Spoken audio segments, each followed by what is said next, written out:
This is just a timeline since the start of the pandemic, the things that we've done as a community. And this is not all inclusive, but just some of the things, especially that Community Action's been involved with. We opened early in 2020, at the start of the pandemic, we opened like an emergency shelter to be a quarantine facility. So when there were stay-at-home orders and you don't have a home, it's, where do you go? And a lot of places shut down.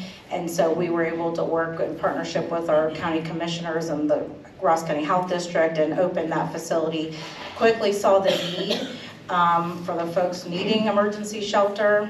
And so then we worked with the city of Chillicothe and we opened up an emergency shelter in the old Pepsi building and operated that for a couple months. Again, saw the need, saw the numbers, and then worked hard for several months. And we were at a few other locations. We operated out of different locations. We were at the Salvation Army building, the Toki Hill facility, a warehouse on Eastern Avenue, until we were finally fortunate enough to be able to open up the Ross County Community Resource Center on Eastern Avenue. And that was very exciting for us, and we were able to do that in partnership with the city and the county commissioners, and to get that building purchased and open that up. And we've been operating since December of 23 now. There is a YouTube video. I'm not going to play it this evening, but it's kind of hard to see on there. But if you go to our website, we have a video we produced about the services at the Resource Center, which is worth a few minutes if you have to check that out. It tells the stories. A lot of the staff are on there talking about the experiences of working there and the services. So I encourage you to watch that in a few minutes.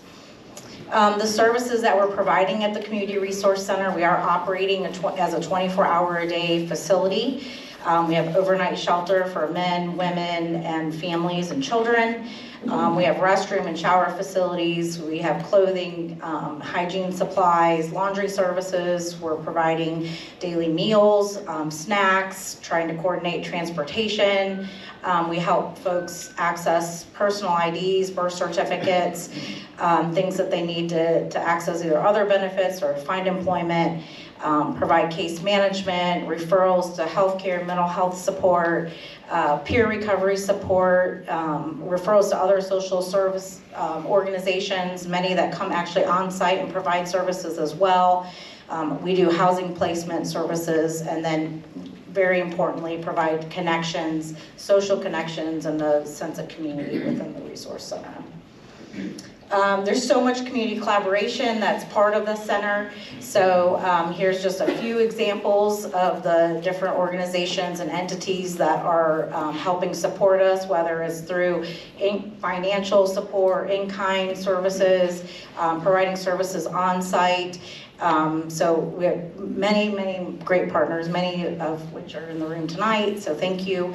And not only just other nonprofits and social service organizations, but we also have a lot of private business support too for the Resource Center with donations, financial and in-kind. And then many of our faith-based partners, again, have been incredibly helpful to us in providing these services. So who are we serving? This is just some of the demographics, because I get asked that question all the time. And these numbers, because every day we're getting new people in, so this is from a couple weeks ago, but we have, since we had opened in December, we had served 664 unduplicated people at the Resource Center. Now it's over 700.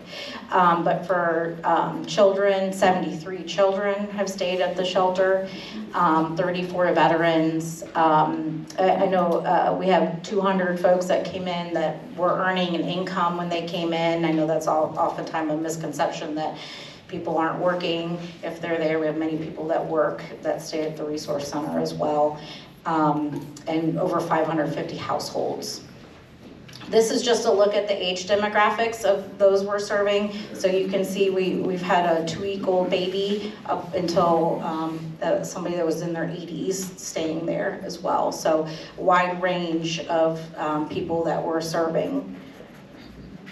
This is a breakdown and some data on self-reported conditions of folks that are coming in. So when they come in, we do an intake and we ask them if they are experiencing any of these, and they tell us yes or no, and we do document that. But back when, a little bit ago when I was talking about some of the key causes of homelessness, and that health category was in there, and this is a look at some of the numbers. So 161 people reported a physical disability. So we have many that are in there in wheelchairs or have amputees.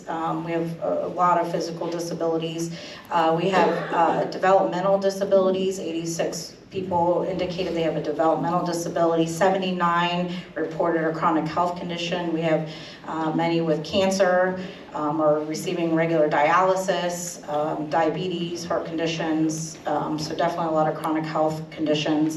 154 self-reported substance use disorder, alcohol or drug use, and then mental health disorder, 346 indicated self-reported mental health conditions. So that's over half of the folks we're serving. And then down here in the corner, you can see the number of conditions. So 116 said they had one of these conditions, 148 said they had two, and then over 200 said they had 3 or more of these conditions as well. So you can see some of these barriers that folks are dealing with. And through all that with these services and providing 24-hour a day services, it really gives us an opportunity to serve people right there, 24 hours a day, and it's a lot easier to coordinate services and referrals when they are able to stay there and be under one roof with us. So we have had a lot of positive outcomes. And this is just a highlight of some of them, but you can see we were able to place 130 people in permanent housing from the resource center. So I think that's an amazing number. It's 94 households that it takes time, it takes months a lot of times, and so the staff there at the resource center and working with other partners have done a great job getting people in that through our rapid rehousing program or permanent supportive housing with integrated services. So that's been very helpful, and definitely we've been able to get a lot of people housed. Referrals to domestic violence services, help accessing communication, cell phones, help enrolling in Medicaid or SNAP benefits. We've been able to help 114 people get a copy of their birth certificate, 67 gained employment, 74 referrals from mental health services, 51 direct referrals to substance use treatment, and 194 referrals to peer recovery support. So you can see positive things are happening. Just a couple of success stories real quick to talk about is that, and there's many, but just to tell a story, I think that's helpful. We had a family of 8 with 6 children that were evicted from their home. They came to the resource center, stayed with us for several months. We were able to get the children enrolled in our Head Start programs in the local school districts. The parents were able to find employment and have successfully moved out into their own apartment. We had an elderly woman suffering from dementia who found her way to the resource center. It took several months, but we were able to successfully get her into a nursing home. And she is doing well there. And then we had a gentleman who was in active substance use, came in, we were able to get him into outpatient treatment program, and now he's been successful in his recovery and is working at one of our local manufacturing plants. So those are just a couple of success stories. We have many of them, but I think helps tell a story of who we're serving and what we're doing. While the resource center has been amazing and it's definitely meeting a need in the community, it is very, very costly to operate. So we have definitely some challenges ahead of us for sustainability of operating at current capacity. And by current capacity, I mean serving 80 people a day with shelter, 24-hour-a-day services, 7 days a week, 12 months a year. And that's very costly to do that. So just a breakdown of our expenses, last year in 2024, it cost us over $535,000 to operate the facility.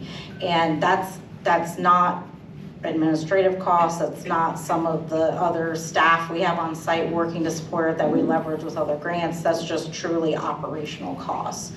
And our largest expense is staffing, because we staff it 24 hours a day. We have great staff who work there and make sure we're maintaining a safe and a good place to be for the folks staying there.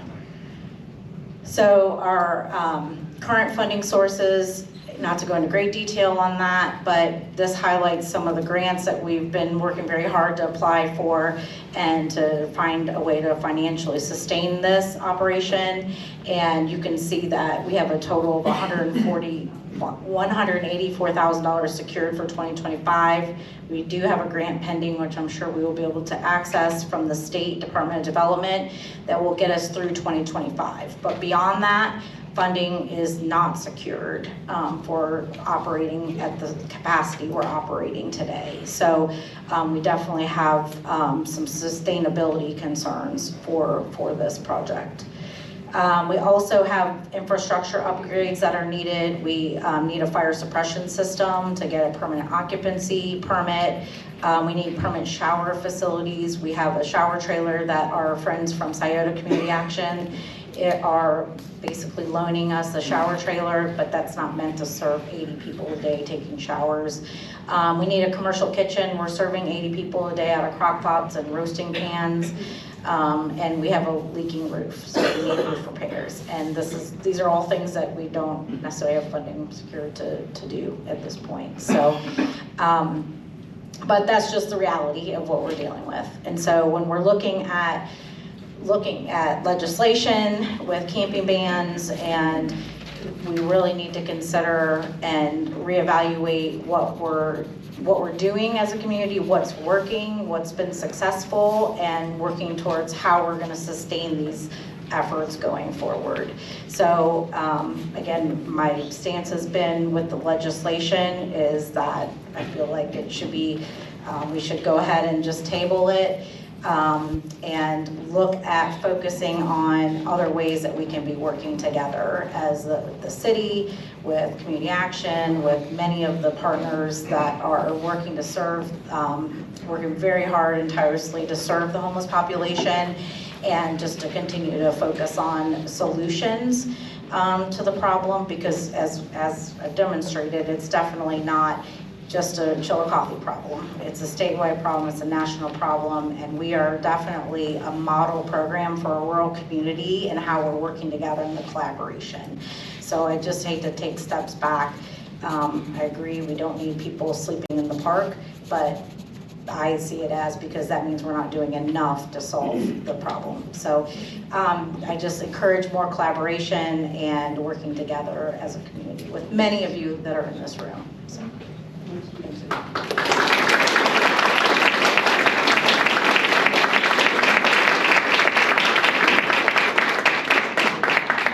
At this time, what we're going to do, because everybody's here to try to share ideas and see what we can do, and you can talk about the legislation, you can talk about ideas, things that we can do as a community.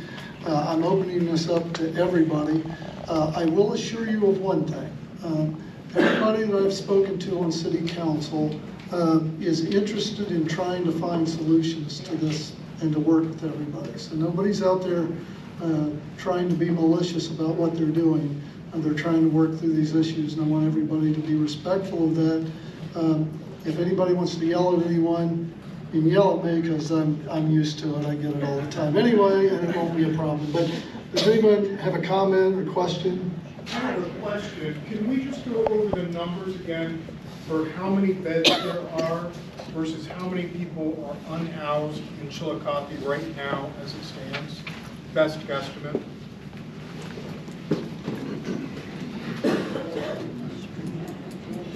So our point in time count numbers, the preliminary numbers were 138 just a couple of weeks ago. We have 80 beds at the resource center right now. And then there are other shelters in the community that I mentioned that have people. So I don't know that we have an accurate number of those that are currently unsheltered. But with 80 people in our shelter, and I don't know, Tabitha, do you have, or Melanie? 138 is the number we came up from the point in time count. For just that day. Just that day, yeah. So So nowhere near enough. Right.